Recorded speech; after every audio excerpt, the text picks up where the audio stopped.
Hey, what is going on, crypto people? Happy Generational Wealth Wednesday to each and every one of you. Market is kind of rebounding, is kind of recovering. That's awesome to see.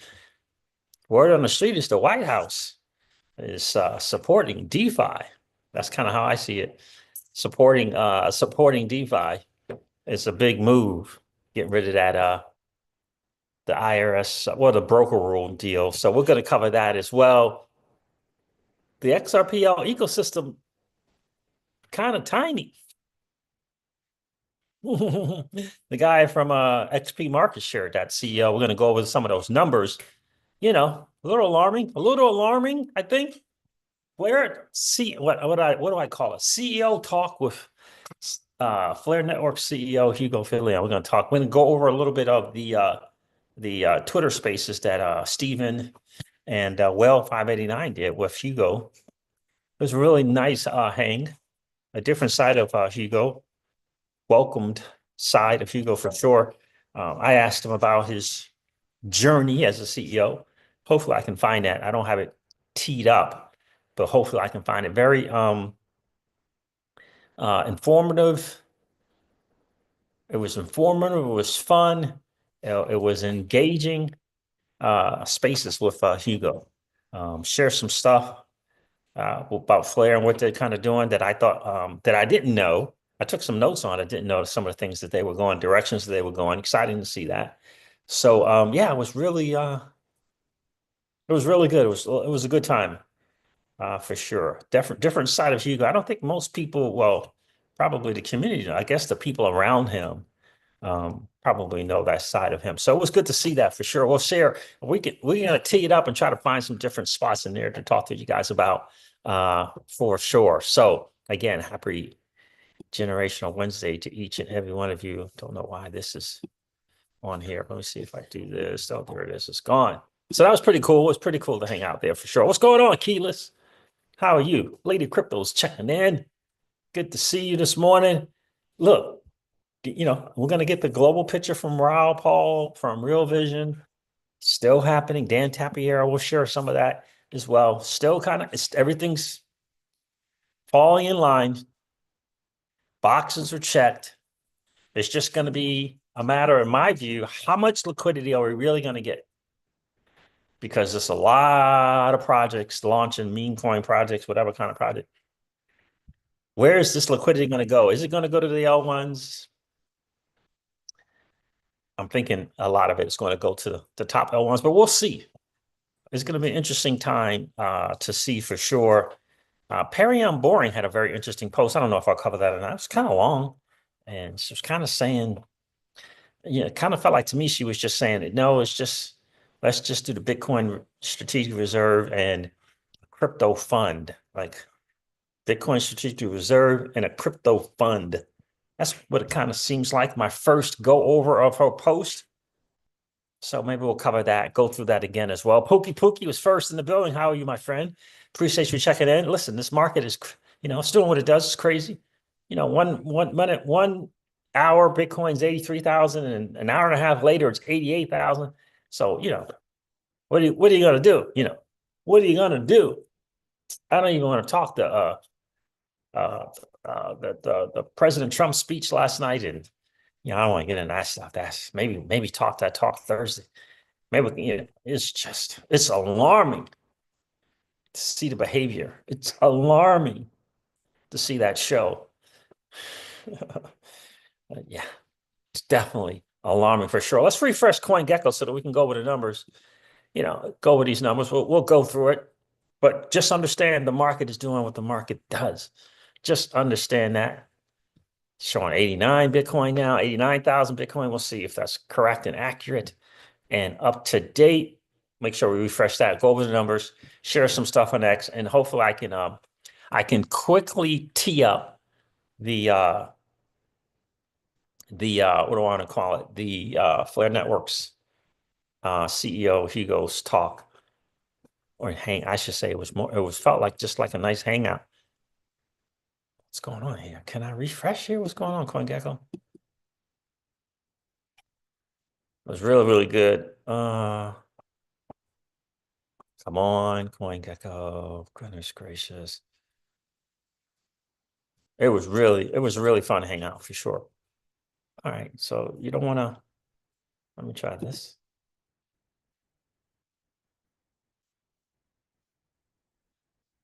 Sweet. All right, so yeah, that worked. Yeah, that should have worked. That works good. All right, so that's teed up for sure.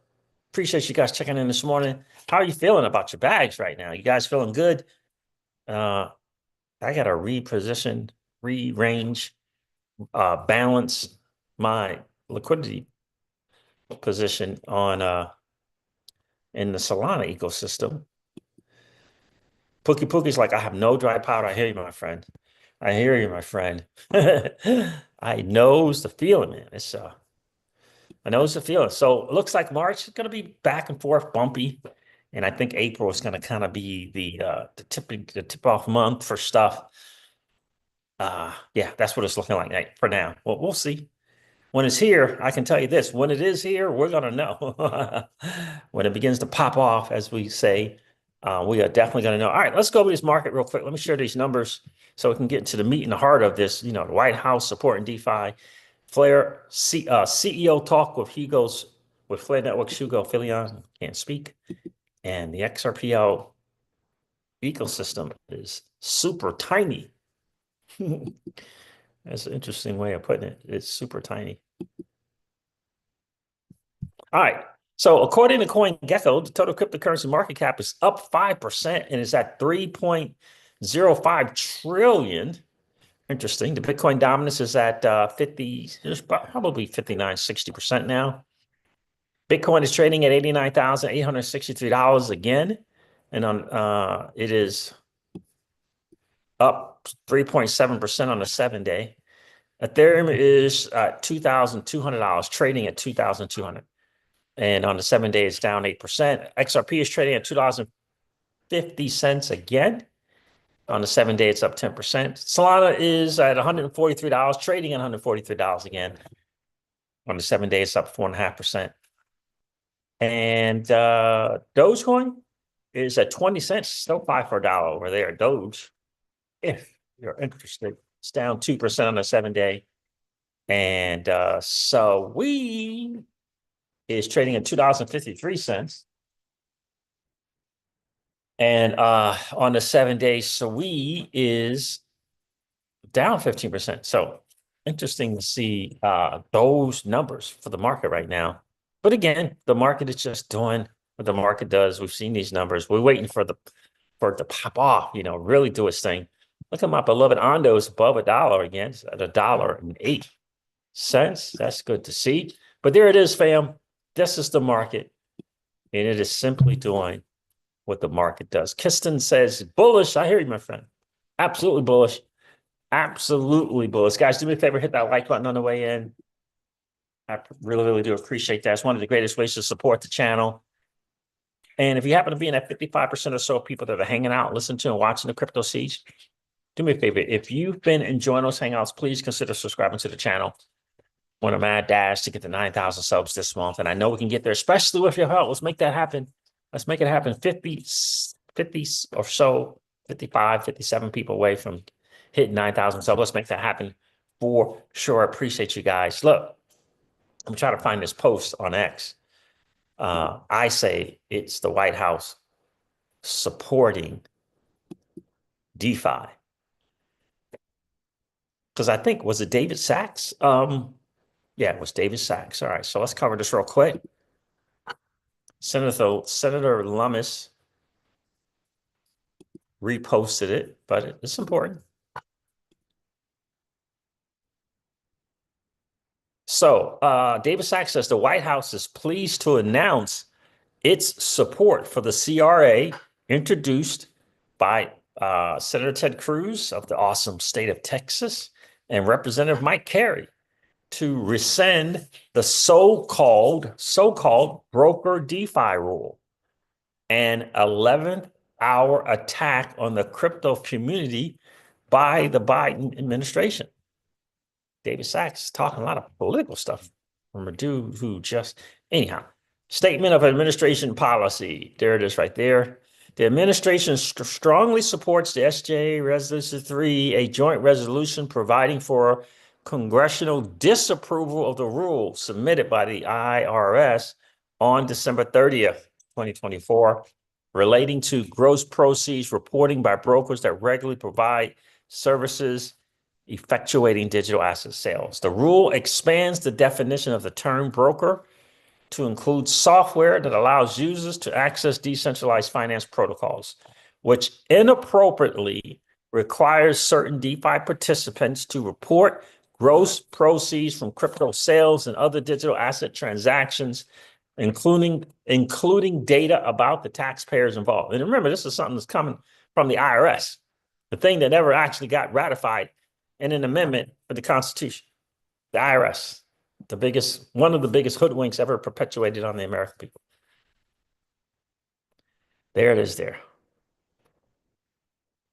This rule, issued as a midnight regulation in the final days of the previous administration, would stifle American innovation and raise privacy concerns over the sharing of taxpayers' personal information, while imposing an unprecedented compliance burden on American DeFi companies. This administration will continue to put the American people first by fostering a regulatory environment that supports innovation, creates jobs, and improves economic well-being for all Americans. Senator Lummis reposted and said, the IRS rule on DeFi fundamentally misunderstands how this decentralized technology works. Wyoming has been at the forefront of responsible digital asset regulation, and I've seen firsthand how regulatory clarity, not overreach, fosters innovation. These heavy-handed federal rules threaten to drive American crypto entrepreneurs overseas at a time when we should be cultivating this industry at home.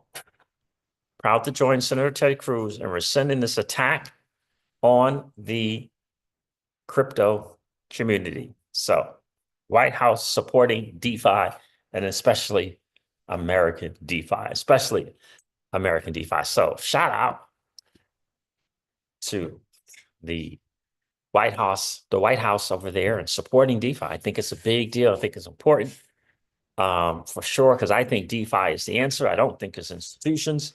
I think it's decentralized finance is the answer for the average Joe and Jane trying to hurdle the hurdle rate of 12 to 15% debasement of it's a hurdle rate every single year,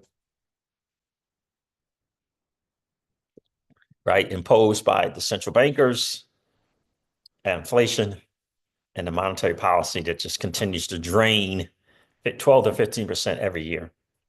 And most people are not making that in raises every year in wages. So that's a big deal to hear that coming from the White House, Keston. That's a big deal. That's a big deal in my view. It's a big deal for sure. So, White House to do that, I think that is super, super awesome. I'm excited for DeFi for sure. I'm excited Flair's DeFi. Love their approach, even though we learned some interesting things, especially after learning some interesting things from Flair and their institutional approach to things. I think is awesome. And the way they're doing it. But for me, the ecosystem is about you and I right now. Got a lot of nice, awesome stuff that you and I can get involved in with security, with scalability, with true decentralization. I'm excited about that. So why is this thing? Yeah, it is. Really, really excited about that. Guys, do me a favor, hit the like button on the way in. We always like to have just as many likes as we got viewers in the stream. If you didn't get a chance to do it yet, no worries. Just collapse chat. Go smash the like. Come back and hang out with Crypto Season fam. See what else that I wanted to share with you. Oh, yeah. All right. Let's go over this. I mean, I don't know. Let's go over it. This is from Dr. Artur from XP Markets. I think he's like CEO, co-founder, founder of XP Markets. Yeah. It's just a little troubling. I know. And then I'm going to share something from Panos that's a little alarming. Like Panos publicly stated that there were people offering him money and incentives to push false narratives. I mean, he put that on X, so it's not me saying it. Panos, OG as far as developer in the communities, building out Anados Finance and on the XRPL. Yeah, I mean, I'll share the post with you guys, but I was just alarmed at this notion of people wanting to uh, paying to share some narratives from the XRP community and shipping. Anyway, it's just alarming to me. All right, so Dr. Arturo asked, how many XRPL users engaged with DApps in February and how often? This is talking to XRP community, right? 50 million holders. It says here 37,000 users used only one DApp. 4,400 used two DApps out of 50 million people. 762 users used only three DApps, and 160 users only used more than three. 160 out of 50 million.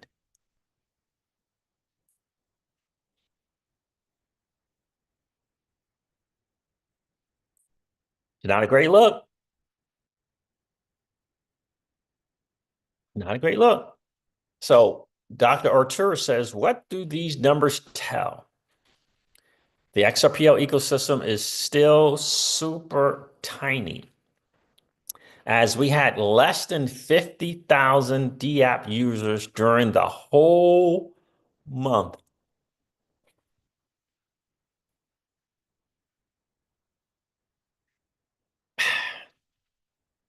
Without the activity, without engaging community, adoption is going to be really, really hard at a large scale. Just what it is. Also, we still do not have any new DApps. We have essentially the same top three DApps that we had almost a year ago. Every time I turn around, there's a new DApp launching on Flare Networks. Every time I turn around, it's a new DApp launching.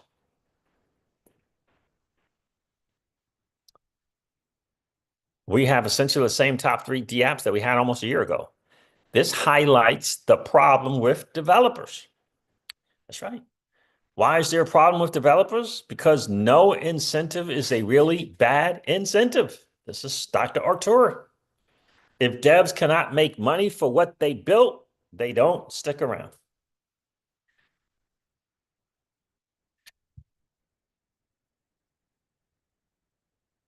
Yeah, people can rationalize all they want, but the proof is in the pudding. I said, don't worry, when institutions come offering you checking accounts and retirement plans, everything will change. Uh, anyway, so the top three is XP Market, First Ledger, and xmagnetic.org. Those are top three apps. Most people certainly don't know about xmagnetic. The XP Market is pretty popular within its own community. And I think they have the longest or the largest size liquidity market, I think is with XRP and XPM as far as liquidity pools. But yeah, it's self-funded. And remember, the magnetic people reached out and made a public post about, you know, where is the support coming from RippleX supporting these liquidity pools? I have said when liquidity incentive event, and I have also said that I believe if it ever happens, that it's going to happen after the cloud on title from this lawsuit is released. That's my hope. That my hope is that the hang up or hold up has been this lawsuit. So, because David Schwartz said they were gonna incentivize these liquidity pools. There would be incentive you know, incentives. So my guess is the holdup is the lawsuit. So we'll see. We will definitely see. But those look, 160 people out of 50 million used more than 3D apps. 160? Let me say that again. 160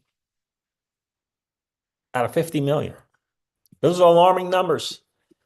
But David Schwartz and Ripple still seems to think that it's going to be the institution that are going to change it all. So we'll see. But those are pretty alarming numbers, don't you think? XRP share in there, why alarm? This has been going on for a decade. Yeah, it's pretty alarming that arguably the greatest chain created, arguably, when you use the phrase the XRPL can move anything of value in 3 to 5 seconds for less than a penny. And that has been the case since 2012. It's a long time. And it's one of the largest communities ever, 50 million, one of the largest, if not the largest. And you got 160 people using more than 160. It's alarming. That is an alarming. Now, there's reasons for it, right? XP Market points to one. He believes it's that the devs have no incentives to really build any interesting stuff, or can't, and certainly don't have means to do it.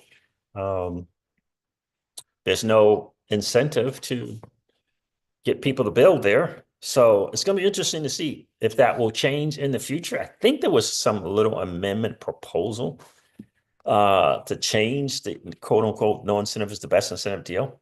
But for me, it's always boiled down to this idea that the institutions are going to save the chain.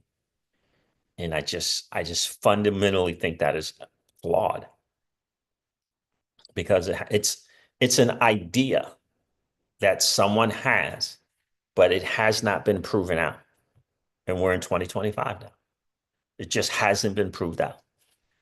Adoption of the blockchain is a bottom-up approach, period. There hasn't been a blockchain that became a global adopted chain by waiting for a bank or waiting for an institution or waiting for FI to hop on the chain. That hasn't happened. Has not happened. So we'll see. When I hear David Schwartz talk about people need a checking account and people need a retirement plan, I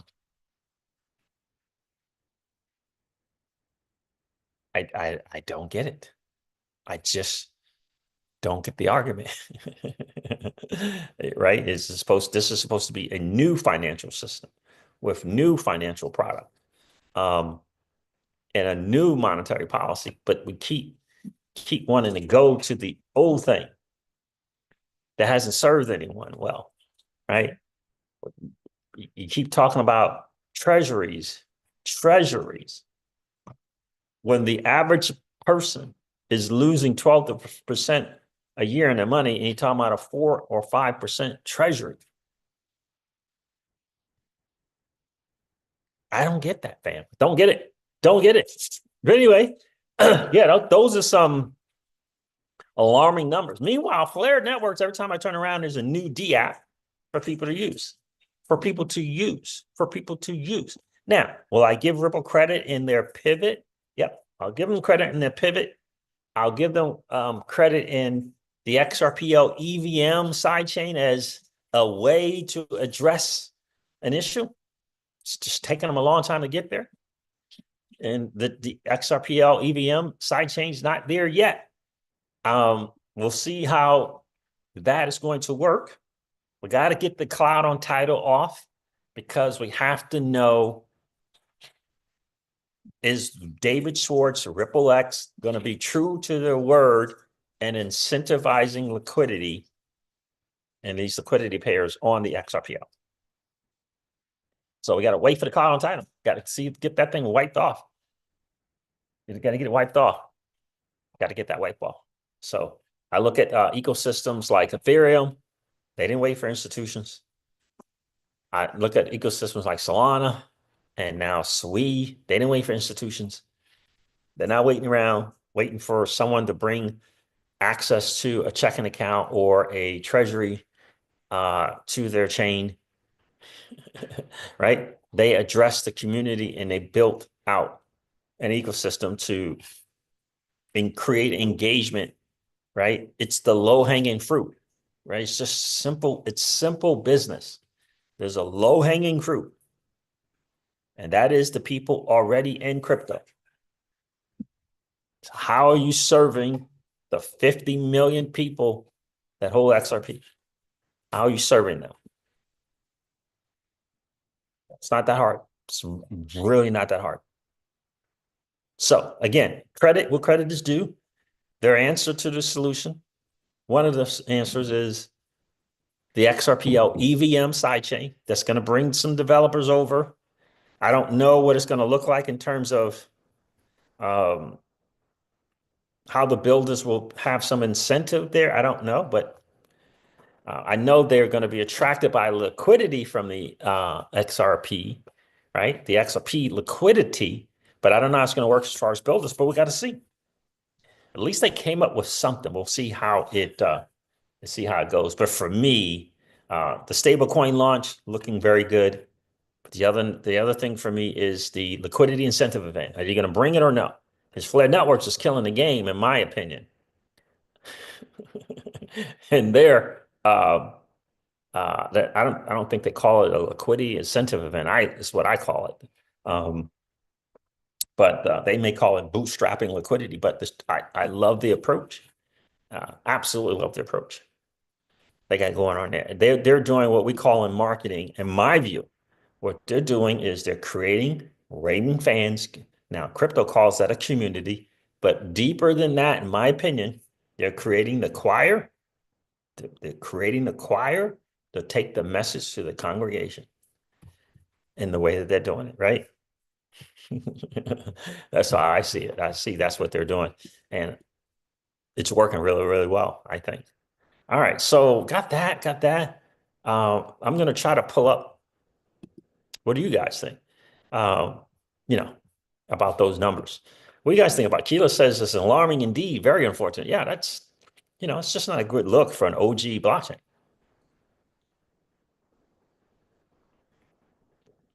But, I was reading Dr. Arthur, CEO XP Markets. His view is that the developers don't have any incentive to build on XRPL. That's his view. So that's what I want to share. I'm going to try and find this AMA. I don't know. So AMA was a hangout with Hugo. Steve and Whale 589 did a Twitter Spaces.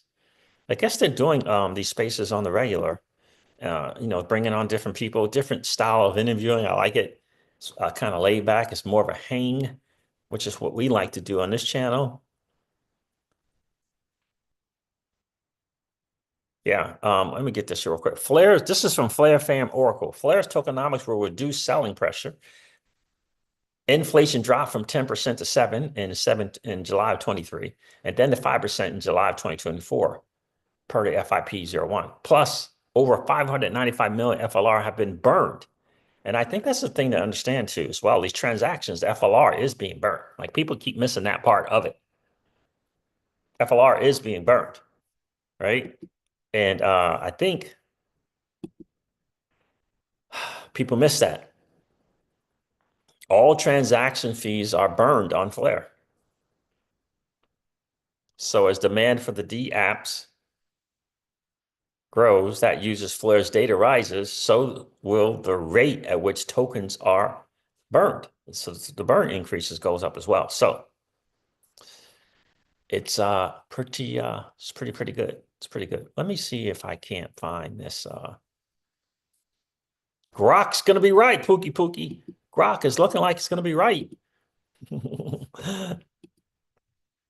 All right, let me see if I can't find this. Well, let's take a look at it together. How about that? See if we can find this together, Keyless. How many of you guys were on that Spaces? I think one of the people who tunes into the stream was on it. Catalyst was on that AMA, and I think he hangs out here on the channel, doesn't he? All right, so FLR has been burned by April 20, 595 million by April 2024 as 2.1 billion FLR multi-year reduction, decrease in dilution, and making FLR scarcer. It's an interesting point. I never even heard of this flare bank. All right, let me see if I can't find that Spaces. Here it is right here. It was really nice hanging. Guys did a nice job. We got to ask some questions, and I'm going to try and find what I asked him about his journey as a CEO. Try and find it. Both accurate but also understandable. We have white papers that are coming alongside that, but the white papers are kind of presume a lot of knowledge. So I'm trying to break down, like, okay, so what is this doing and why is it interesting? That's like a big one for me at the moment. Talk to the teams about the various protocols, of course, talking to teams about F assets. Talk with my co-founder, Nairi, most days around strategy, around what's happening, where's the engineering team at. Finance, which is a very unique tool with so many sides to it.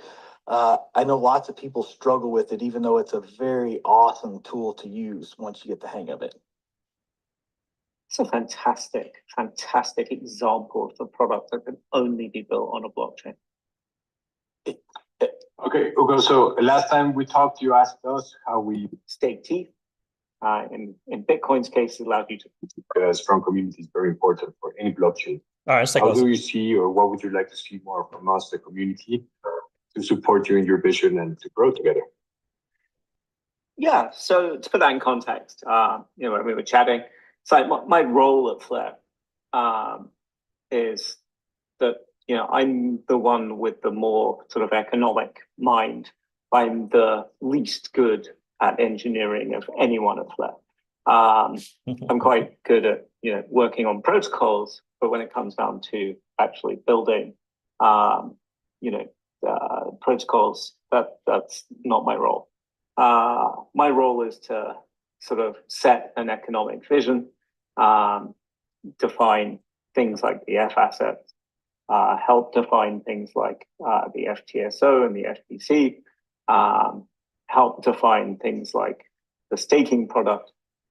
So to give you an example of how the staking product that is being built by a third party, a very, very exciting third party, came about as I was sitting in the office with some of our engineers. They were talking about a thing they were building in order to improve the F assets. So something that we will be talking about when we talk about F assets v2, which is an upcoming paper that will be revolutionary for F assets. But they were talking about the technology that they will look.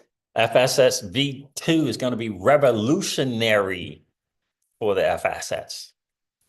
Exciting to see what that's going to look like. He's going to be putting out a paper on it as well. He calls it a blog, but we'll be able to check that out as well. Looking into that, and my immediate understanding was, okay, well, we can repurpose that technology or also use that technology for many, many other things. At which point I started thinking about. Every now and then he goes out for some reason. I don't know why. Okay, well, there's this thing called EigenLayer on Ethereum. There's this thing called Babylon on Bitcoin. Yep. It allows you to stake. In Ethereum's case, it allows you to stake, essentially restake stake teeth.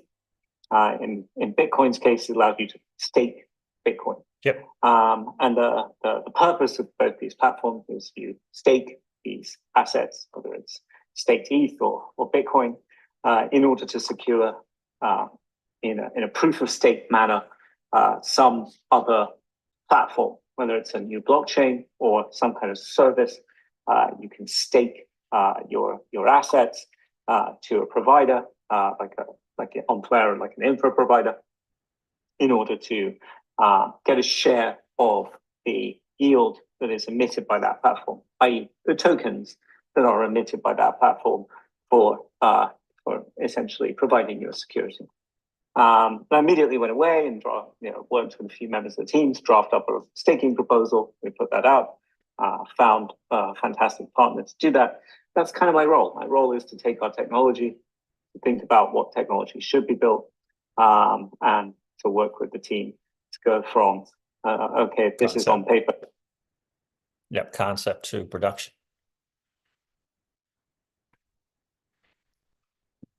But how do we make it real? And what are the use cases?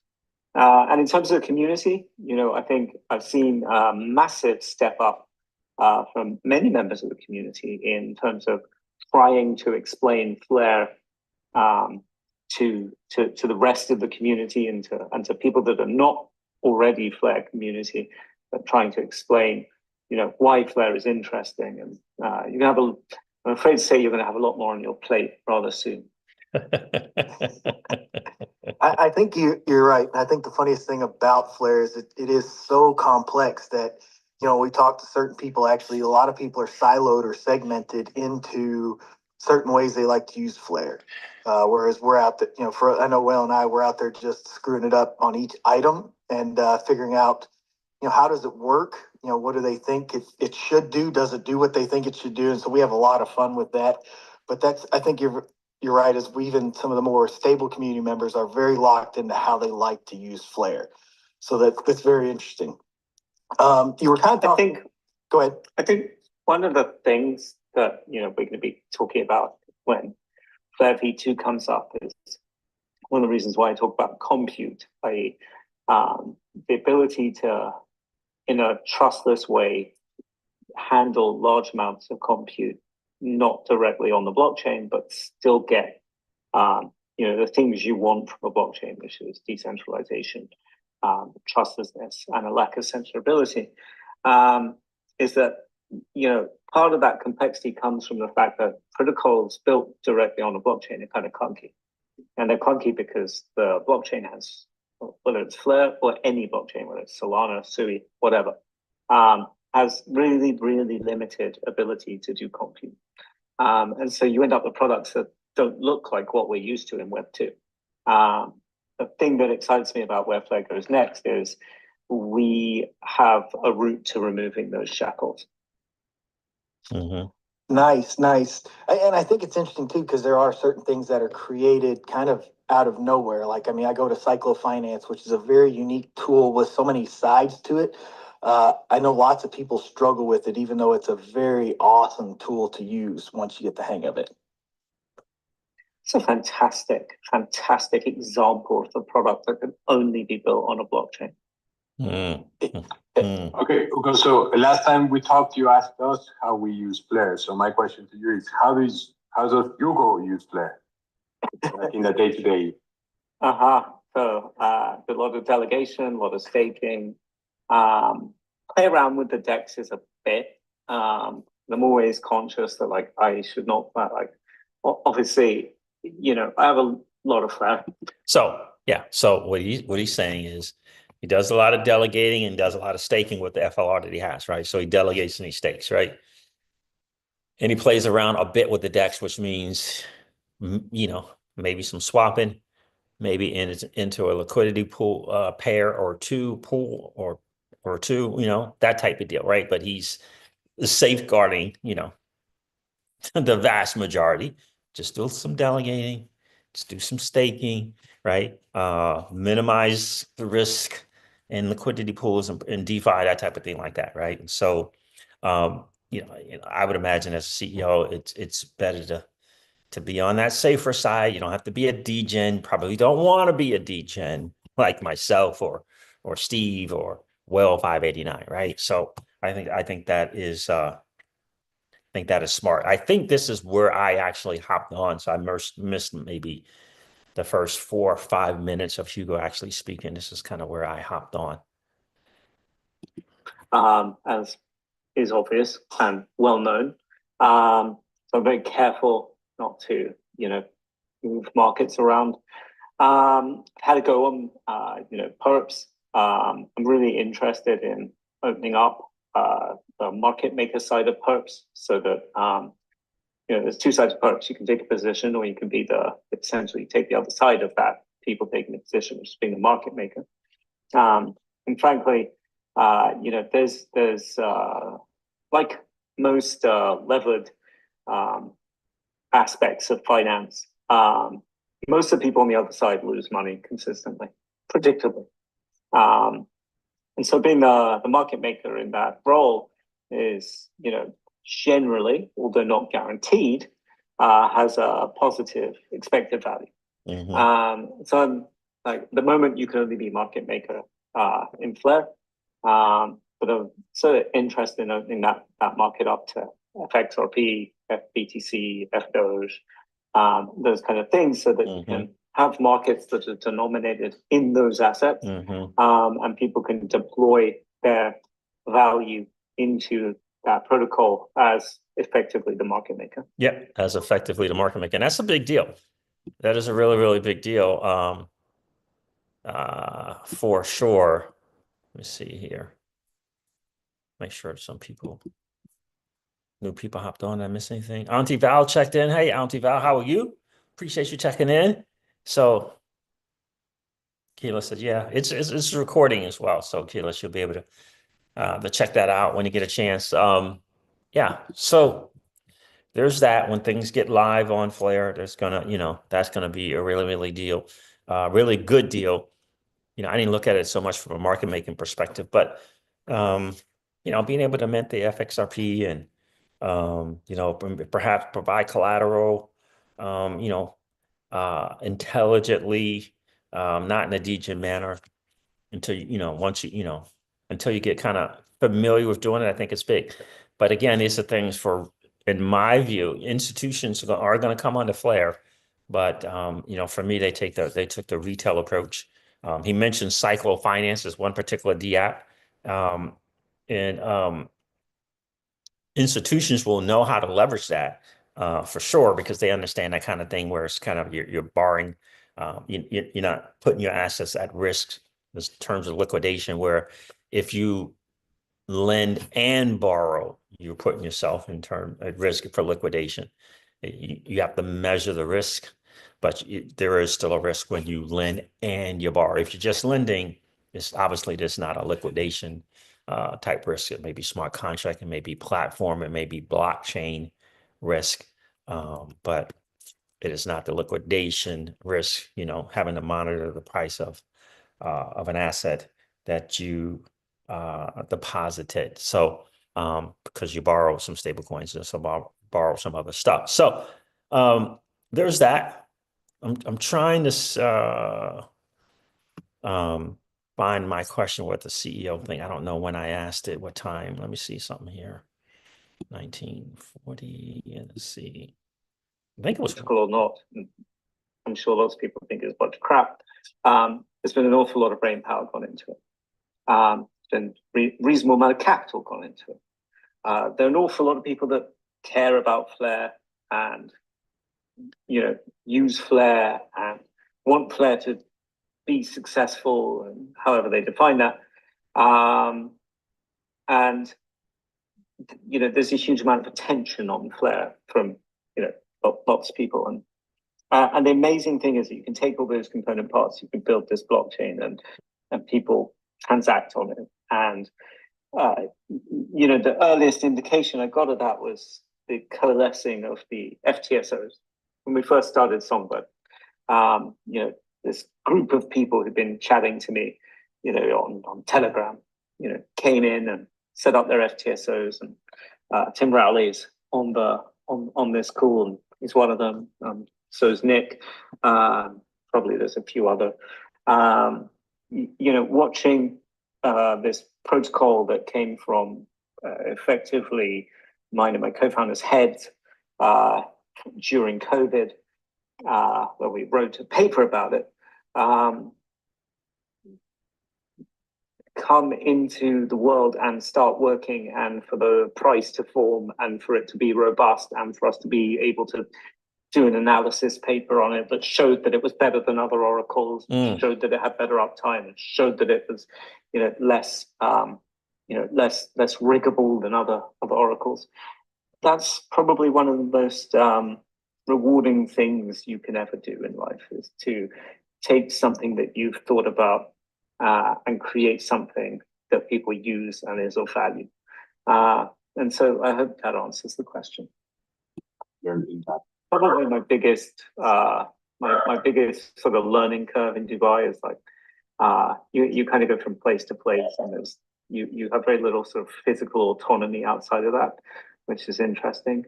I think they like it. I think they like the safety aspect. It's a very safe place. It's a very polite place. People are generally well behaved. The government enforces. I think the question was about when you come into the States. Builders are wanting to build on Flare. I admire your journey as CEO is because you seem to. I've got some very good Emirati friends, and I got to say, everyone I meet in government or in industry here is. So let me put some context to that question. Someone asked him, maybe it was Well 589, I think, about since this U.S. push for U.S. stuff now, is he planning on coming to the States? And he was saying, well, it depends on what does it mean? What does that mean? Being housed in the U.S., right? Does that mean I'm physically moving? Does that mean our headquarters or a headquarters is in the U.S.? What is that looking like? Because he was saying he personally is not planning, that he just got to Dubai. And so he is not planning on leaving Dubai. So, the thing for him was, what does being headquartered in the US, what does that kind of look like? Can they merely set up an office in the US? Can more operations be done more in the US? And would that kind of qualify as being a US based company? Because I think I feel like he said Switzerland and some other place. I feel like it is kind of like the, maybe the foundation of the original headquarters or something like that. So it's not originally headquartered or anything like that in the US. So that was his way of answering the question of whether or not he was planning on coming. Is Flare planning on coming to the US? I think my question on his CEO thing is coming up here. Absolutely, incredibly smart, very, very ambitious. And, one of the things I've really noticed here is that everyone genuinely loves the government and the ruler, because the government and the ruler has made people's lives substantially better. If we had 1/10 of that in the UK, well, we'd have to have a different prime minister to start with, but that's not feasible. But if we had 1/10 of that in the UK, it'd be a much better country. I couldn't agree more. CJ, man, what do you got for us? Hey, fellas. So listen, great spaces so far. So Hugo, the thing for me that I've been most fascinated about with Flare Networks has really been, for me, has been your journey as a CEO. I oftentimes on my live stream talk about your journey and how you've evolved as a CEO. And my follow-up question would be, well, first question is, kind of share with us what it's been like to be a CEO at Flare Labs. And the follow-up to that, I think will speak to the first question, which is, why do you think builders are wanting to build on Flare? I admire your journey as CEO is because you seem to stick to the true crypto ethos of true decentralization, true security, and true scalability. Why do you think the builders are wanting to build on Flare? And share a little bit with us about your journey as a CEO. Okay, so I think my journey as a CEO is very bizarre, and I think it's more bizarre in crypto perhaps than in any other area that I can think of. Because we started out as like a couple of people, a Twitter account, and some ideas, and those things come together, and you scrabble around with venture capital firms raising money, and suddenly there's a large amount of expectation, both from the people that you've raised money from, and also from the people that are forming the nucleus of the community. So I take you back to 2020. Had this plan as to how to get Flare supported, which would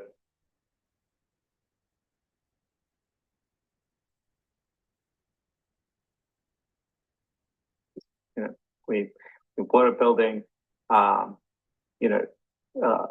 protocol that was for tokens that didn't have smart contracts. We're still building that, and we thought, well, okay, which protocol should we airdrop to? All protocols? Should we airdrop to Bitcoin and XRP and Doge and Litecoin and Stellar and all these kind of people? And then I thought, no, I think out of this group, the one that really needs smart contracts, the one that has the people that we use it. So, Bitcoin, I've always felt like, a lot of Bitcoiners are very Bitcoin maximalists. They're never going to touch anything that isn't Bitcoin itself. And I think that's broadly true. Litecoin, Stellar, fine, but perhaps too small to engage until we've got a product. Not going to really be that beneficial in building the community and in these kind of things. And we came up with this idea of airdropping to the XRP ledger, and then thought, well, okay, so we're going to airdrop to a large amount of exchanges. How the hell do I get these exchanges to support this? And created quite a strong social campaign around getting the exchanges to support it, which was in almost all instances, with a few exceptions, incredibly successful. So suddenly that happened. Got this huge community.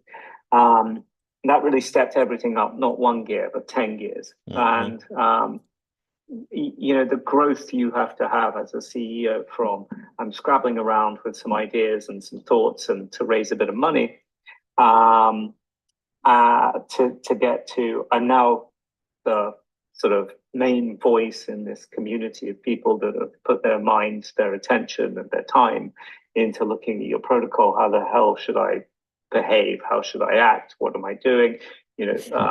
What is the right route here? There's definitely been some adjustments I've made, not least in tone. But that's been one of them. With regards to keeping true to decentralization and those kind of things, I mean, that was where we started. I don't see any value in blockchain without decentralization. That's a big point. I'm gonna get back to her here in a second. Let him finish that part of it. But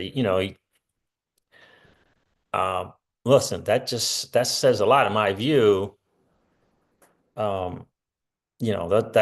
a big statement. I see no value in blockchain without, true decentralization. I think that's a big statement. I tend to agree. I think it's Flare Network and Hugo.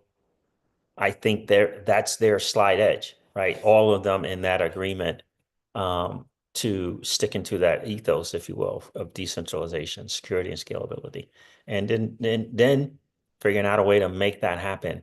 And some people, some blockchains, it's just really decentralization and security and scalability is more rhetoric than, really they would rather take a shortcut to get to a finished product that's not really decentralized. It's not truly secure, has true security, and it's not really scalable. I mean, think about Ethereum. The Lubin and Vitalik actually said, that we knew it wasn't scalable. We built it. We knew it was going to be scalable. So Did they get security right? Maybe they got that security part right, but they knew it wasn't scalable. And you know, the whole decentralized thing, you can kind of make the argument on that. But if you can get the true decentralization, it's worth it. And I think you know, I think it's a journey to get to it, but I think sticking to all three is important. But sticking to it is important as well, because of the whole intermediaries thing and how that can hamstring retail is important in my view. All right, let me get back.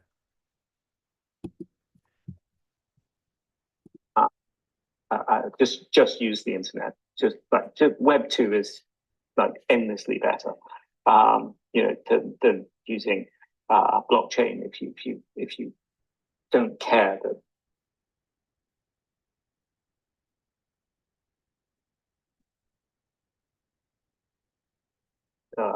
you know, they can close your account at any moment in time or whatever it is that they can do. You know, everything they can do. So that was that. And then, you know, I think it's really interesting because so often you do feel when you build things that are decentralized and the industry maybe doesn't value decentralization as much as they pretend they do. Mm. Mm. Yep. By the way, that was his mic doing that, Then you cutting have out all a the time. conversation with a very, very large fund in the US. And they're like, yeah, we're really interested in your data protocols. And I say, why? I said, because we know how to make API calls. We don't need another protocol that allows us to make API calls, which is essentially what, you know, what the competing data protocols do. We need a protocol that can make API calls, but then compare those API calls with the rest of their peers and make sure that the API call is reported correctly and that the one that gets through and modifies people's balances on chain is in fact as close to correct as feasible. That really struck me like a bolt of lightning. And that was, you know, maybe 3 weeks ago. Kind of made everything worth it. Because actually suddenly you see, you know, it's not just you that sees the value in decentralization. Right. And so what he is saying, said that just happened literally just 3 weeks ago. A huge US fund, whatever that is, saw the value and Flare Network's approach to data. Data is the new oil. What they're really building out, the decentralization and how they're sticking to you know, true decentralized data, et cetera, et cetera. And sees the value in it, right? Sees the value in it. And so and I think that's what's going to happen for Flare Networks. It's just going to be more and more people seeing the true value. And, you know, that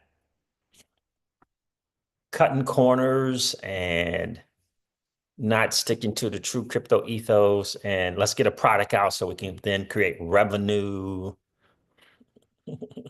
um, is maybe that's not the best way, right? So it's good to see that, you know, a rather large company, he says, so fund, sees the value in what they're trying to do, and he's interested, and they're interested in his and Flare Network's approach to decentralization of data, et cetera, et cetera. I think it's huge. Now, this FSX V2 thing, I mean, he's talking revolutionizing the FSX. That's going to be massive to see for sure. But I'm going to get this link. Let me put this link in here for this for you guys, so you can, you know, check it out at your leisure. I'm telling you, it was very engaging, informative, fun. You know, good questions. I felt like that's the most relaxed that I've ever seen Hugo on anything. Did that work? There it is. And so that was good to see. But for me, I was very, very curious about because I think you know, everything kind of, you know, it starts with the CEO for me, right? The CEO has to have a vision. the CEO has to have a message and be able to effectively communicate that message. But the vision is huge, right? That's one of the roles as a CEO is, right, painting a picture, right, creating a vision, and then helping the team go out and uh, execute on that is huge. And but that's a journey, right? It's learning. You got to learn how to do that, right? Uh, takes time to hone those skills. Not everyone is natural at doing that, right? And so you got to hone those skills. And so I've been, whenever I'm checking out an interview as Hugo, the main thing that I'm checking is the message and how well is he effectively communicating that message. That's what I want to know, right? If I'm a board member, right? There's a message, there's a vision, there's execution on that message and vision, right? Right. If I'm invested, those are the things that they're paying attention to. The numbers are kind of right, secondary, right? You don't get to the investment part unless you can see a message and a vision, and it can be effectively communicated, right? That is that's the key in my view. And so I'm kind of checking that journey, and it's awesome to see FSX V2 coming out. Awesome. But that's what I'm checking personally. I'm checking on his growth as a CEO because I think it's important. And yeah, I've seen him come a long way. And it's crypto, like he said, it's a different game. Crypto is different, right? The AI 16 Zulu dudes they recognized that real quick. It's it's a little different. That guy was, he made some big mistakes in the early days, 45 days into it, right? Making some big mistakes, right? Because it's a different thing. And by the way, just it's good to see the AI 16 Zulu CEO bringing in like a CFO or COO, one of those two, getting and understanding what this is really, really about moving forward. So I'm happy for him as well. Keela says, thanks for sharing, CJ. That was an excellent question and gives us the opportunity to see a different angle from him answering that question. Yeah, thank you. Thank you, Keela. Yeah. Again, very engaging. It's informative. He dropped some tidbits on some stuff that was coming, which I thought was good as well. You want to you want to hang the carrot out there a little bit. Sure, but Flare V2, this F Assets V2, I think is going to be interesting. And I guess he's working on that blog right now. He's working on that blog. And I think the verifiable AI, the data abstraction thing, I think is going to be fascinating to see. But he's like me when it comes to player networks and DeFi and AI. He's the we're kind of the same ilk there that it's really AI is is to make our lives easier. So if you're doing DeFi, how can AI make you and I doing DeFi easier, simpler, and better, right? That's what I see. Now, there's a few projects out there trying to do it. A few projects out there trying to do it. So you can launch a product without true decentralization, true security, true scalability. So projects can come out with the DeFi AI deal, right? The biggest challenge, in my view, is the message and the vision of how important decentralized data and security and scalability, how effectively communicating the message of how important that is the key, right? In my view. And he made a subtle point. He said, look, just use Web 2. If you're not interested in decentralization, if you don't care that when you go into your bank on Monday and you deposit $20,000 and you go back on Thursday and about $4,000 is there for you to take. If you don't care about that, continue doing that. Right? That's just an example. Right? Because it's someone between you and your money. And if you're good with that, just hang out on the internet and use Web 2 stuff. You understand? That's just one of the clearest examples that I can kind of give you. Because that is a fact in that world. Right? No one wants to say it, no one wants to speak to it. We got people from Ripple talking about checking accounts. But the reality is, a checking account on chain. But the reality is, are you going to solve that issue? Right? Because people want that issue solved. If I put $20,000 in on Monday and I go Thursday to take it all out, soon as the entity opens up, I want to be able to take all of it out. Not have to wait 3 to 5 business days. Can you come back later? Like you understand? So that's kind of the deal there. All right, fam. I'm gonna hop off here. I appreciate you guys, and I appreciate Hugo and just sticking to that. It's not easy. It's not easy. Nothing of value is really, really easy, right? It's not easy. So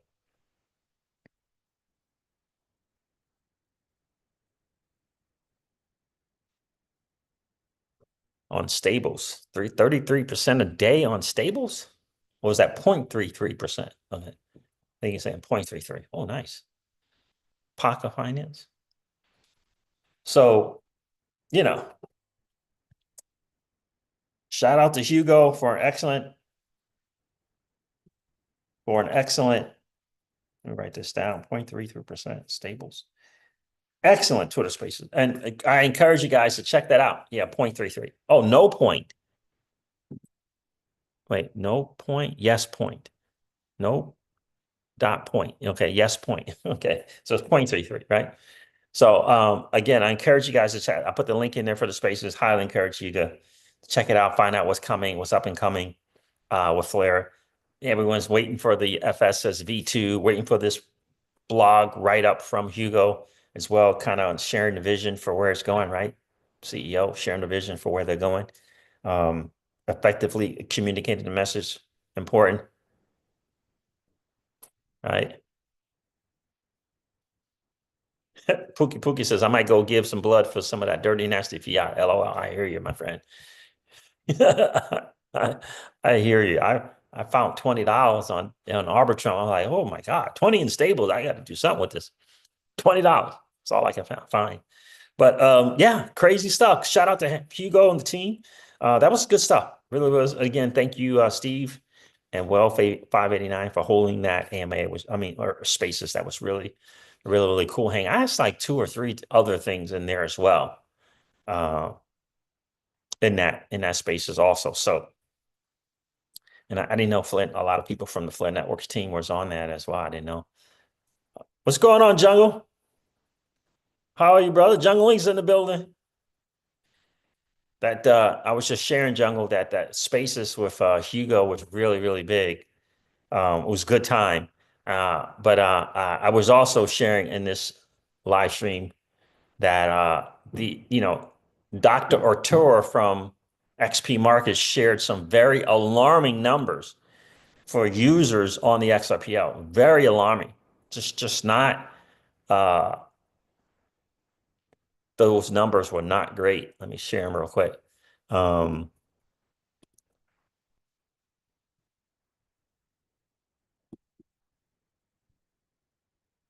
Just to kind of wind up things up. But how many XRPL users engaged, active users with DApps in February, and how often? 37,000 out of 50 million users used only one DApp. 50 million. Used 37,000.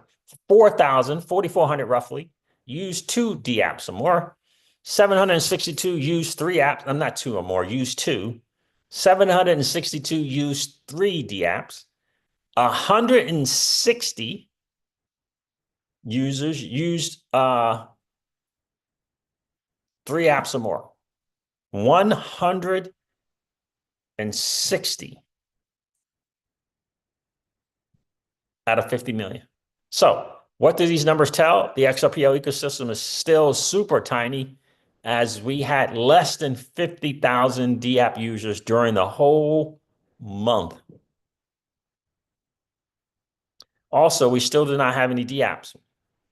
We don't have any new DApps. We have essentially the same top 3 DApps that we had almost a year ago.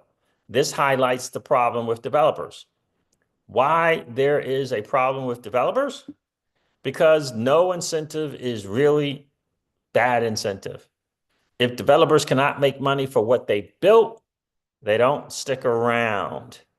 And that money might be in terms of, maybe something being burnt, maybe transaction fees, some kind of fee revenue generating models.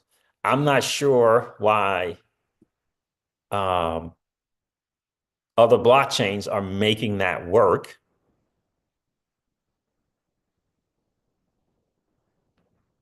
And yet, David still wants to hold to that. It's alarming to me. But Jungle Ink says he's got good stats and doesn't sugarcoat things. Yeah. So, I mean, he's stating that, this the whole no incentive is the best incentive is just not proving out. I say the same thing for sure. That's an alarming number. 160 out of 50 million use more than 3 apps. The bottom line is just not a lot of apps to use. And there's programmability is a reason. But I'm sure there's some elements of truth to builders don't feel like they can last on that XRPL, right? I mean, the reason why BTC Win is trying to generate revenue, right? There's a reason for it. So, if it didn't work in terms of providing some revenue for validators or some revenue for the devs or some kind of thing, if it didn't all work, if that didn't work, this incentivization, then would there be a digital asset space? My guess is probably not, right? Right? People are building projects, want to take advantage of blockchain, other things, got to be able to create revenue just like any other, business or project. So I don't think it's going to be an institution that's going to come save the day because the institution can afford to just be on a blockchain doing stuff because their revenue comes from off the chain, right? So, anyway, so I keep telling people in this stream and other streams that I was a little alarmed to hear David talking about checking accounts and, for, retirement plans, in 2025. It's just a little alarming for me to hear that from a tech guy in 2025. Right? People need a checking account. People want safe yield. You know, most people in crypto cast in their retirement plan or change their retirement plan to crypto. So and so I asked the question, all right, cool. Most people need a checking account. They're going to come on chain for a checking account or with a checking account. Is it being on chain going to change the fact that you can deposit $20,000 on Monday and when you go into the bank on Thursday, it's not there? So if that's no, what's the answer to why not try to change or fix that problem? Let's fix the problem of you put 20,000 in on Monday and you can't get all 20,000 on Thursday. Let's fix that problem. You know what I mean? Let's fix that. If the institutions, when they come on chain, are going to say, "Oh, okay, we'll fix that. Your money will be there Thursday. You here's the proof, right? Let's fix that." So Jungle says, "I'm a simple guy. Just give me a $6 XRP." Now, when we at 2 something, huh? It's gonna be interesting to see when we get there. I'm still $12 to $26 for XRP. But listen, Real Vision guys, Julian Battelle, Jamie Coots, who else? And Raul Paul, everything's falling in line. The dollar's falling in line. The M2 supply is falling in line. Everything's, all the boxes are checked. So we'll see what April is going to look like, because I think March is still going to be choppy. What's going on, Rafi? How are you, my friend? You know, it's going to still be choppy. All right, fam, I'm going to hop off here. Thank you so much for hanging out. Do me a favor, if you didn't hit that like button on the way in, please do so on the way out. It's one of the greatest ways to support the channel. And if you happen to be in that 55% or so of people that are hanging out, listening to, and watching the Crypto Seeds, do me a favor. If you've been enjoying those hangouts, please consider subscribing to the channel. We're in a mad dash to 9,000 subs this month. We're 56 subscribers away. And I know we can get there, especially with your help. All right, fam. And don't forget to ring that notification bell so you know whenever we go live or whenever we upload a video. I'm going to end this one like I do all my videos and remind you guys of this. Old money doesn't want you to win. But that's okay, though, because you and I, we're already winning. And I would ask you to consider this, or perhaps ponder the idea or notion of living your life permissionless. I'll talk to you guys soon. See ya.